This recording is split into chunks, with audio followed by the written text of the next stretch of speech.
bölgemizde aynı zamanda এই বড় যুদ্ধের পাশাপাশি আমাদের অঞ্চলে একটি বড় বিভেদের আগুনও জ্বলে উঠছে, এটাও আমি উল্লেখ করতে চাই।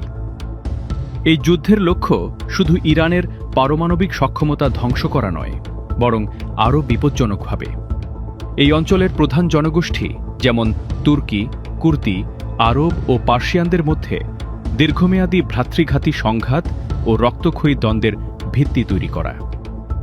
তুরস্কের নাগরিক হিসেবে আমরা এই ধরনের পরিস্থিতির বিরুদ্ধে সর্বোচ্চ সতর্কতা নিয়ে লড়াই চালিয়ে যাব।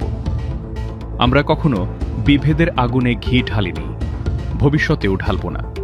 প্রয়োজনে আমরা সেই আগুন নিজের হাতে তুলে নেব, নিজেদের ভেতরেই নিভিয়ে ফেলব, কিন্তু কখনোই তা ছড়িয়ে দেব না।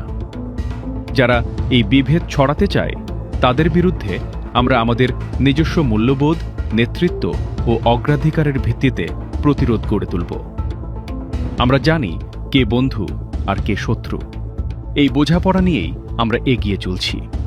তুরস্ক এই পথ থেকে বিচ্যুত হবে না, এ কথা আবার স্পষ্ট করে বলতে চাই। ayrılmayacağımızı bir kez daha ifade etmek